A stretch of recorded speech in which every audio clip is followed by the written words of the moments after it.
दोस्तों एक बार फिर से स्वागत है हमारे यूट्यूब चैनल पे BNT स्टडी में आपका स्वागत है। तो आज हम आपको बताऊंगा हिंदी 2000 यूपी बोर्ड 2025 हिंदी का पेपर, जो कि 70 नंबर का पेपर आता है। और जो भी बच्चा 24 फरवरी को हिंदी का पेपर देने वाला है उसके लिए ये वीडियो बहुत ही इम्पॉर्टेंट है। वो भी कक्षा 10 के जो भी बच्चे 24 फरवरी को सुबह 8:30 बजे और 8 बजे पेपर देने वाले हैं, उनके लिए बहुत ज़्यादा इम्पॉर्टेंट टॉपिक होने वाला है। आज कुछ महत्वपूर्ण टॉपिक बताऊंगा जो आधे बच्चे का जो तैयार कर लेते हैं तो उनका 70 में से 50-60 नंबर आना एकदम अच्छा सरल हो जाएगा। बहुत बेसिक तरीका से आज बताऊंगा किस टॉपिक को आप लोग तैयार कर लें ताकि बोर्ड परीक्षा में कोई दिक्कत ना हो। तो बिना किसी देरी के हम चलते हैं यूपी बोर्ड कक्षा 10 की हिंदी का पेपर लेकर और डायरेक्ट टॉपिक फाइनल करते हैं। कौन कौन सा टॉपिक इंपॉर्टेंट है, शुरू से हम पूरा लास्ट तक जाएंगे। हमारे यूट्यूब चैनल पे बने रहिए और एकदम बेसिक तरीके से हम आपको समझाएंगे। रेडी करते हैं। हिंदी का एक पेपर है। हिंदी का पेपर दोगे आप, और हिंदी में क्या क्या तैयार करना है। हिंदी में हिंदी गद्य, हिंदी पद्य, संस्कृत खंड, हिंदी व्याकरण, निबंध प्लस काव्य खंड, ये सब टॉपिक है। और इसके आगे चलते हैं, डिस्कस करते हैं हिंदी खंड में, हिंदी काव्य में क्या क्या तैयार करना है, सब कुछ डिस्कस करेंगे। हिंदी का पेपर में आपको नंबर बिल्कुल 60 नंबर, 65 नंबर, 50 नंबर, 60 नंबर हर हालत में आ जाएगा। अगर जो हमारा यूट्यूब चैनल जो सब्सक्राइब नहीं किए हो तो अभी तक सब्सक्राइब कर लो और बेल आइकन प्रेस कर लो। तो आगे चलते हैं, देखते हैं question paper. Question paper 2 base में होता है, एक ऑब्जेक्टिव, एक ओएमआर शीट में होता है। वो ऑब्जेक्टिव 20 मार्क का होता है, 20, और लिखित 50 अंक का होता है। यानी लिखने वाला जो होता है वो 50 अंक का होता है, और जो बहुविकल्पीय होता है वो 20 अंक का होता है। वो भी ओएमआर शीट में भरना रहता है। तो चलते हैं हिंदी गद्य का देखते हैं। हिंदी गद्य का महत्वपूर्ण रचनाएं आप याद कर लीजिए, जैसे कि ममता किसकी रचना है, और मित्रता किसकी रचना है, और विधा किस विधा का रचना है, और लेखक का नाम अवश्य याद कर लीजिए, और युग और समाज अवधि वो समय अवधि याद कर लीजिए, युग और समय अवधि याद कर लीजिए, और शुक्लोत्तर युग एक बार याद कर लीजिए, देख लीजिए। बहुत ज़्यादा इंपॉर्टेंट है। अगर जो आप नहीं आता तो जितने आपके पाठ्य पुस्तक में हैं, यानी जितने आपकी किताब में है, उसको पहले तैयार कर लीजिए। लेखक और उसके रचनाकार का नाम, क्या क्या रचना किए हैं देख लीजिएगा। हिंदी गद्य का हो गया। हिंदी पद्य का देखते हैं। महत्वपूर्ण रचनाएं देख लीजिए, जैसे कि सूर्यदास का रचना क्या है, पद किसका रचना है, कवि कौन है, युग एवं समय अवधि याद कर लीजिए, रीतिकाल और आधुनिक काल याद आप लोग तैयार कर लीजिए 100%। ये उसके बाद द्विवेदी युग, छायावाद युग, प्रगतिवाद युग, प्रयोगवाद युग, नई कविता युग। इसमें से 5 नंबर इससे पूछ होगा, यानी 5 अंक है। हिंदी गद्य से और हिंदी पद्य से 5 नंबर, 5 मार्क्स से हिंदी पद्य हिंदी गद्य दोनों से पूछा जाएगा। उसके बाद हम देखते हैं हमारा क्या आता है, जीवन परिचय, जो कि बहुत ज़्यादा इंपॉर्टेंट है। एक प्रश्न हमें लगता है 3 नंबर का है। 3 नंबर इसमें मिलेगा लेखक में, और 3 नंबर कवि में मिलेगा, मतलब कवि का परिचय देने में, और 3 नंबर लेखक का परिचय देने में आपको मिलेगा। तो देखते हैं, इंपॉर्टेंट 100% गारंटी लेता हूँ। अगर जो ये जीवन परिचय आप तैयार करके जाएंगे तो हर हालत में आपको बोर्ड परीक्षा में देखने को मिलेगा। 101% गारंटी लेता हूँ। जयशंकर आचार्य रामचंद्र शुक्ल का, डॉक्टर राजेंद्र प्रसाद का, जयशंकर प्रसाद का, ये इंपॉर्टेंट है। ये तीनों बहुत ज़्यादा इंपॉर्टेंट है बोर्ड परीक्षा यदि आप कक्षा 10 का देने वाले हैं तो ये बहुत ज़्यादा इंपॉर्टेंट है। उसके बाद देखते हैं कवि में क्या क्या है।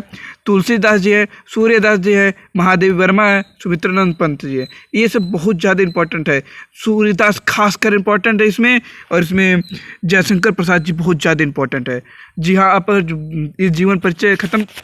आगे हम देखते हैं नेक्स्ट क्या क्या इंपॉर्टेंट है बोर्ड परीक्षा के लिए, ये बताऊंगा, फिर उसको पढ़ाऊंगा, नेक्स्ट क्लास करूंगा। पहले आपको समझना है क्या क्या आएगा, कैसे आता है पेपर, ये ध्यान देना चाहिए। अगला टॉपिक है गद्यांश। गद्यांश जो कि संदर्भ प्रसंग की व्याख्या लिखना रहता है।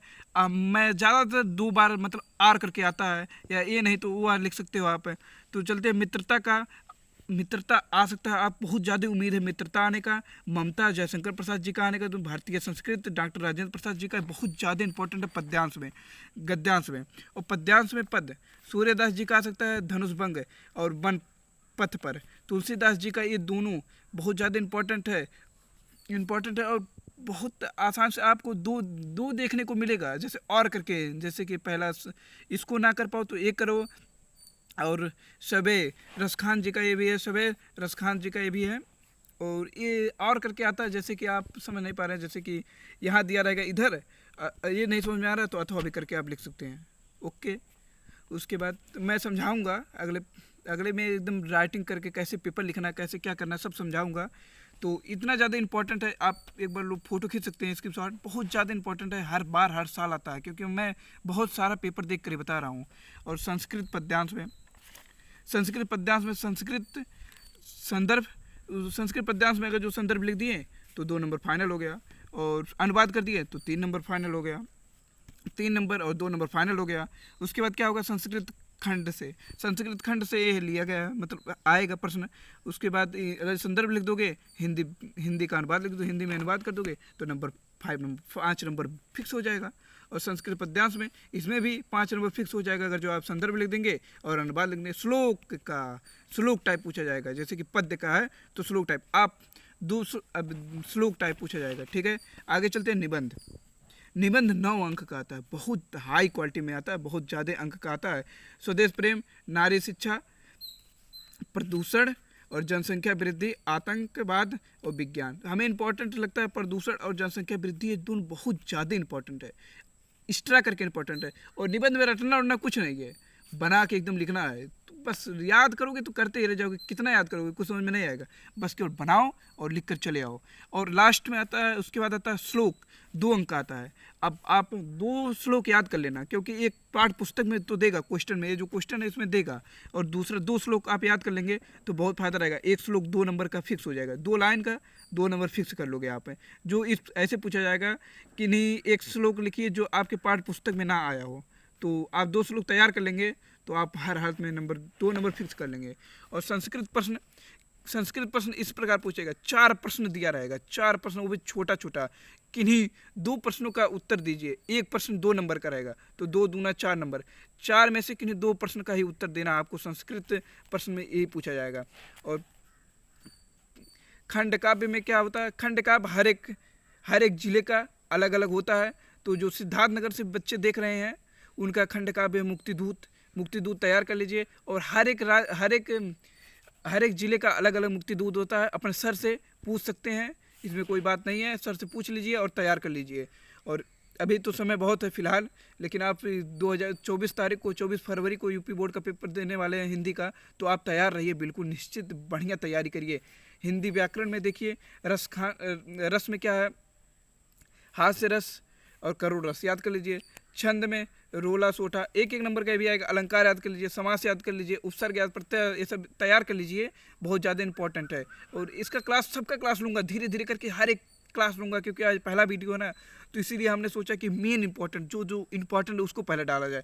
संस्कृत व्याकरण में क्या आता है, संधि रूप आएगा, शब्द रूप आएगा, फल, मति, मधु, नदी, ये सब याद कर लोगे, ये सब तैयार कर लीजिए, तो बिल्कुल आपको, हमें लगता है 60-65 है, या फिर 60-65 या फिर आप 68 नंबर, 70 में 70 नंबर लाने की उम्मीद कर सकते हो। जुड़े रहिए हमसे, हमारे यूट्यूब चैनल से। हम आपको अगर जो 70 में से